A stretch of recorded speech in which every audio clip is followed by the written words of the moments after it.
Hello, I am Aisha. What you are about to hear is my story, my diary or log entries that I allowed to be given to what you know as AI. This was so it could be presented to you in a way that would be clinical without bias. The following discussion, I hope, will help you, the listener, understand how different my new world and life is. Yet at the same time, how it holds wisdom for you, us on Earth. Imagine waking up, right? You step through this hidden portal in your dusty attic and suddenly... Definitely not in your attic anymore. No, exactly. You find yourself in this humid jungle that smells faintly of cordite, and there's this electric blue energy just sparking through the vines all around you. Oh, wow. Yeah, and then you come face to face with an elven princess, and she looks you dead in the eye and tells you that she is literally you. Which is just a massive thing to process. Right. I mean, today we're completely tearing down the borders of reality. Welcome to our latest deep dive. We're taking you on this incredible journey into the world of Caught Between Two Worlds, Chronicles of Dragondom and Beyond by Leslie M. Laws. And right from the start, we really need to clarify how this source material operates, because it's not, it isn't framed as your standard world-building high fantasy novel. Yeah, it's totally different. Right. It's actually presented to the reader as the actual personal log of a young woman named Aisha. So it asks you to accept her experiences not as fiction, but as this authentic, multidimensional journey. Exactly. And our mission today is to extract the core insights from Aisha's log. Because, I mean, while there are absolutely dragons and elves and magic, this text is fundamentally this profound exploration of quantum identity. Yeah, and environmental consciousness, too. Yes. The heavy weight of environmental consciousness and radical personal responsibility. We're going to explore how these fantastical, seemingly impossible elements serve as a highly relevant mirror for the very real world that you and I live in right now. To truly grasp the scale of the psychological and physical transformation that Aisha undergoes, we really have to start exactly where her journey begins. Right, at the beginning. Yeah. Her starting point is a setting that feels perfectly mundane, but it hums with this quiet, ancient energy. She moves to this tiny West Country village of Avebury in England. Oh, yeah. Which has a population of barely 500 people, and it sits directly inside an ancient megalithic stone circle. Which is already setting the mood, right? Yeah. She feels this intense, completely inexplicable draw to the village. So she tracks down the landlords of a local cottage, these two women, known as the Avebury sisters. Right. And they have a perfectly normal chat. They hand Aisha an old key to a fully furnished Tudor cottage. Right. And then they literally vanish into thin air. Just gone. Just gone, like poof. It is the ultimate threshold crossing. I mean, that moment shatters her conventional understanding of physics. It completely sets the stage for her subsequent encounters. Definitely. Most notably, her relationship with being she affectionately nicknames Little One. Oh, man. Little One.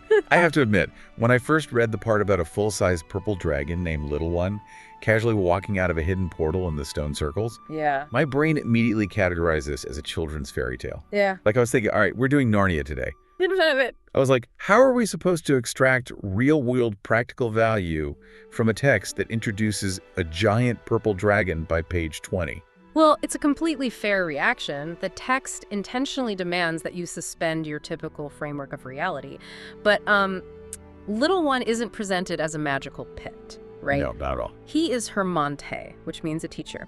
And his curriculum is entirely based on quantum mechanics, just masked as mythology. Right, he explicitly teaches Aisha that the creatures humanity has relegated to fairy tales, dragons, elementals, elves, they are as physically real as a spaceship or a skyscraper. Exactly. They just operate on frequencies or in dimensions that humanity largely tuned out of when our collective vibrations lowered over centuries. Which brings us right back to that attic. Yeah. Aisha's trying to unpack boxes. She hears a voice, steps behind a wall hanging, and walks through that portal into the alien jungle. And that's where she meets Princess Milana. Yes. Yeah. Princess Milana of the Royal Elven House of Arianel.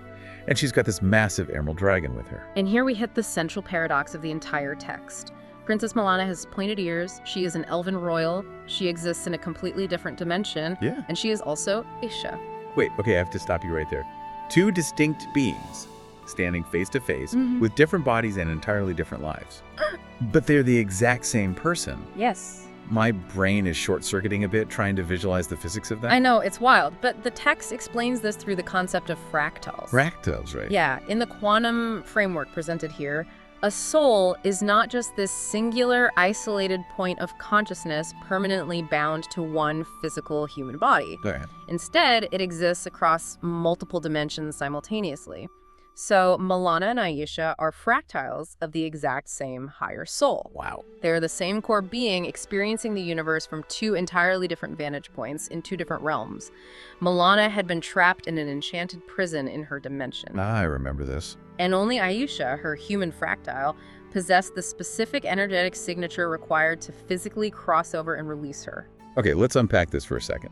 So instead of thinking of yourself as a single file saved on one physical computer desktop, you need to imagine you're like a distributed cloud network. That's a great way to put it. You have different versions of yourself running on entirely different servers, or in this case, different dimensions. Exactly. But let's look at this from Aisha's human perspective. If I suddenly walked into a jungle and met an elven princess who told me she was literally me, I think my human ego would completely shatter. Oh, absolutely. Like, how does a normal person process that level of existential shock without just losing their mind? Well, the reason her mind doesn't break is that she isn't entirely a beginner. Right. Aisha's personal log reveals she has spent years working in the astral planes. She was mentored by an ancient African shaman she first met in her dreams when she was only 5 years old. That's right. So she has been conditioned, over decades of subtle training, to drop those human limitations and accept a non-linear reality. Which brings up one of the most relatable, almost comical moments in the text. Aisha rushed through this attic portal so fast that she didn't pack a bag. No, of course not. She is wearing jeans, a t-shirt, and a bathrobe. She just washed her hair. It's so funny. She is standing in the middle of a high-stakes, multi-dimensional cosmic rescue mission in her bathrobe. It perfectly illustrates the awkward unpreparedness of the human aspect entering a higher quantum reality. Yeah. The hardware of her old life just doesn't fit the software of this new dimension. Milana and the Emerald Dragon need to fly back to their home realm of Dragondom immediately. But they obviously don't have human travel clothes for Aisha. Right. So they offer a very pragmatic, if totally mind-bending solution. They suggest she simply shapeshift. Because why not, right? In for a penny, in for a pound. Exactly. Aisha centers herself, she calms her racing human mind, and she successfully morphs her physical body into a snowy owl. Which is incredible. And she rides on the dragon's back. Then later on, when she reverts back to her human form, she realizes her clothes still aren't practical for running around a new planet. The bathrobe isn't going to cut it. Right. So she deeply visualizes a sleek black jumpsuit to match Milana's, and the clothes simply manifest onto her body. And what's fascinating here is understanding the underlying mechanics of this process. It's vital. Yeah. The text isn't describing a magic spell where she waves a wand. It is describing the pure mechanics of belief and visualization. Okay, tell me more about that. Well, Aisha notes in her log that to hold the physical form of the snowy owl, she absolutely cannot allow her human thoughts to interfere. At one point, she looks down, sees some fat field mice, and has a very human thought of disgust. Oh, right. And in that split second of her human ego returning, she almost loses her owl form and falls from the sky. That's so intense. She has to actively quiet the human ego. She has to allow the owl's pure instincts and its 360-degree vision to completely overwrite her human operating system. Exactly. The transformation requires absolute, unwavering belief and the complete override of the limiting human ego. The ego is the block. Yes. The ego is what creates boundaries. It tells you where your body ends and the air begins. Erase the ego and you erase the boundary between thought and physical matter. Here's where it gets really interesting. Think about athletes or musicians or even yourself when you're deeply absorbed in a complex task at work, achieving a flow state. Right, yeah. It's that exact moment you stop overthinking the mechanics of what you're doing. The ego gets out of the way, the inner critic shuts up, and pure instinct just takes the wheel. That's a great parallel. It makes you wonder, and I'll ask you listening right now, how often does your own human ego, your doubts, your constant need to analyze, actually get in the way of your true capabilities? It's a deeply powerful psychological parallel. And, once Aisha fully embraces her capabilities and gets her ego out of the way, the narrative scope widens dramatically. It really does. Because she hasn't just been summoned to another dimension to learn parlor tricks or manifest jumpsuits. Her arrival in this realm has massive cosmic implications. The environment they arrive in certainly reflects that grand scale. Dragondom sounds absolutely breathtaking. Oh, totally. They fly in under the light of 3 distinct moons, cream, orange, and magenta. She sees real unicorns, like this young one named Jazorna, just grazing in the valleys. And Milana explains to Aisha that they are currently moving through a no-time zone. And we should look at how that specific mechanism works, because a no-time zone isn't just some magical shield. Right. It's a dimensional buffer area meant to protect the planet of Arianel from outside contamination. By halting linear time. Exactly. By halting linear time, they prevent the temporal decay and energetic pollution that comes from lower vibration realms. It's an active quarantine against negative energy. But that idyllic, perfectly protected scenery is shattered pretty quickly. Milana realizes that Aisha's physical presence in this realm means that an ancient, dormant prophecy has suddenly entered its next active phase.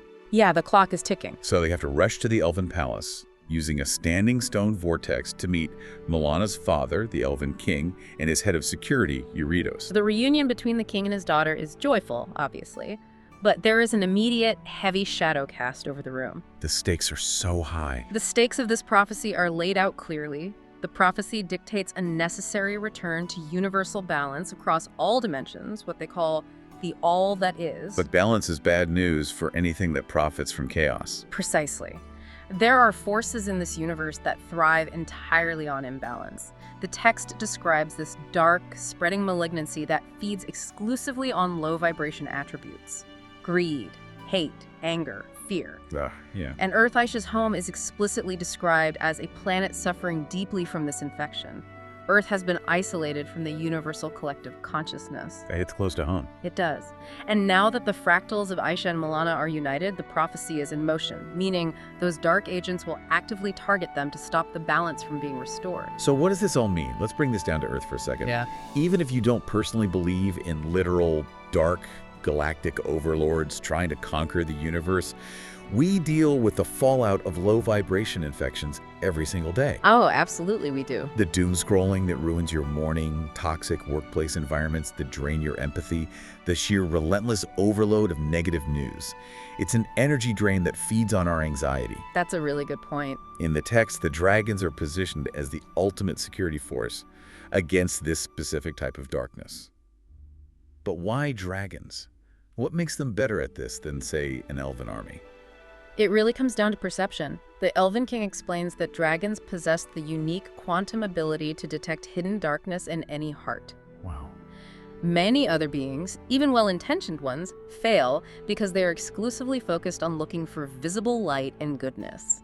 They are easily tricked by a pleasant facade. I just see what they want to see. Right. But dragons don't look at the surface. They see the underlying truth, the raw intent. They see the shadow just as clearly as the light, which makes them entirely incorruptible guardians. You simply cannot lie to a dragon energetically. And Aisha desperately needs that level of protection because she is about to be shown exactly what this cosmic war is fighting over. She really is. To truly understand why this universal balance matters to us, we have to look at the consequences of imbalance.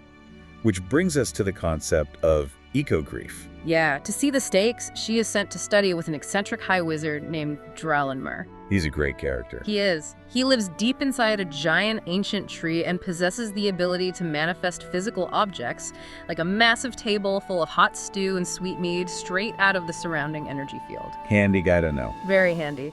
But his real purpose is to guide Aisha to Mystali. Mystali is this sentient, centuries-old oak tree. But she isn't just a plant.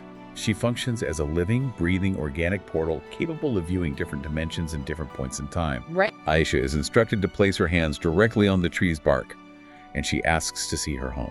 She asks to see Earth.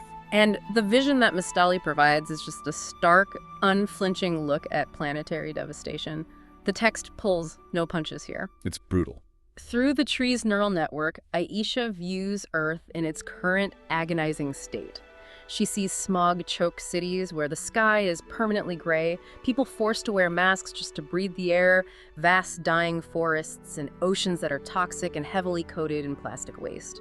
It's just awful. She sees thousands of oil rigs, nodding constantly, extracting resources without any thought of replenishment or balance. The emotional weight of this is so visceral in the text that Milana, the elven princess who has lived her entire life in a pristine environment, completely breaks down. She can't handle it. She is literally sobbing into the wizard's shoulder.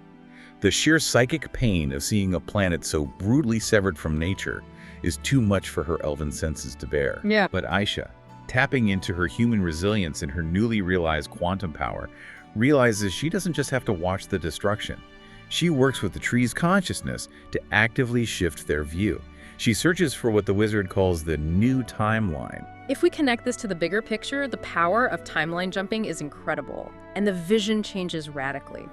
The new timeline isn't an alternate universe. It's a potential achievable future for Earth. Oh, it's so beautiful. In this vision, Aisha sees magnificent crystal cities that hover gently in the sky, leaving the ground completely untouched for wildlife. Amazing. The architecture features green living roofs, the oceans are crystal clean and teeming with restored coral reefs, and human communities are living in absolute symbiotic harmony with nature. They're utilizing advanced clean plasma and wind technology instead of fossil fuels. Think of our current Earth like a corrupted, overheating computer hard drive. Okay. The fan is screaming, programs are crashing, the memory is full of malware. The new timeline isn't throwing the computer away and buying a new one. It's a massive system-wide restore. I like that. But it's a restore that permanently prioritizes harmony and ecological balance over heavy, destructive industry. But the crucial mechanism here is how that timeline comes to exist. The wizard explains that this utopian future isn't guaranteed. Humans are actively having to dream this high line into existence. We have to do the work. Yes.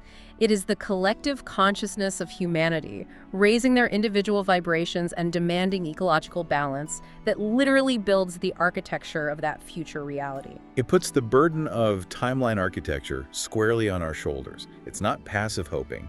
It's active creation. Exactly. Which makes you ask yourself, what timeline are your daily, seemingly insignificant choices funding? When you choose what to buy, what to read, how to treat the people around you? Are you fueling the heavy extracting machinery, or are you watering the living roofs? It is a profound call to personal and environmental responsibility.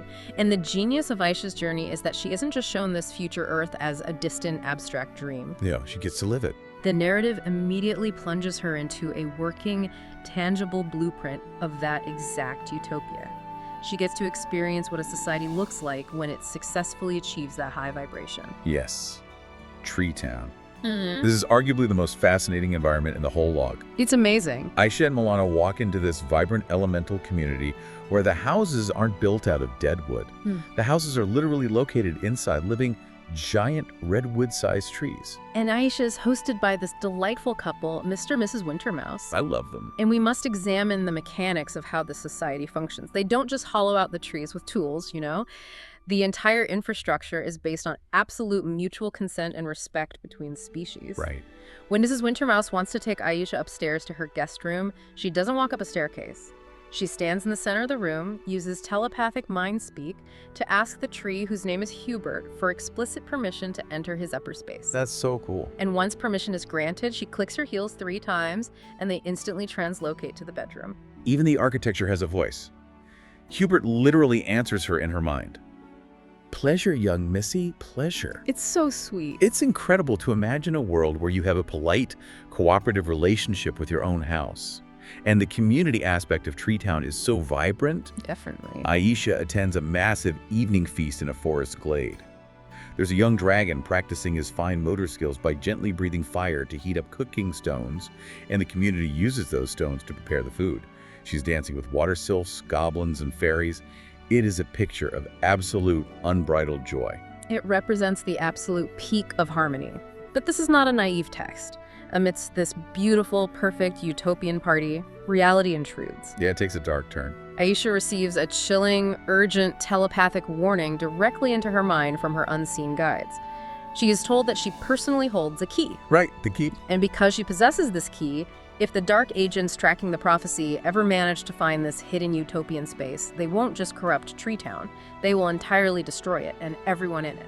This raises an important question, right? Like, how can you have this perfect, harmonious peace when there is a terrifying world-ending threat constantly looming over your head? It's a paradox.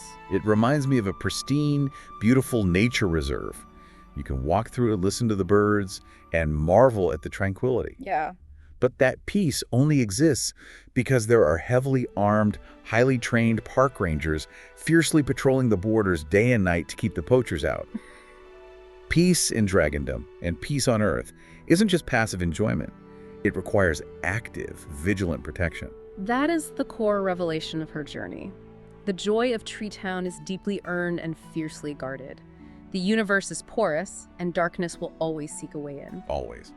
Aisha's transformation demonstrates that embracing your highest potential, stepping into the reality of your ultimate quantum self, doesn't mean you get to escape the messy responsibilities of the world. Not at all. In fact, it means the exact opposite. It means you are finally strong enough to shoulder the responsibility of actively protecting the balance of the universe. Wow.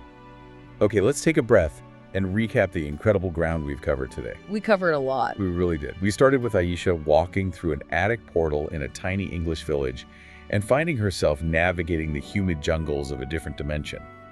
We broke down the mind-bending physics of fractals, the idea that you, your soul, exists in multiple dimensions simultaneously, experiencing the universe from different vantage points. And we analyzed the profound psychology behind shapeshifting, learning how the absolute silencing of the human ego is the fundamental requirement for stepping into your true quantum power. Right.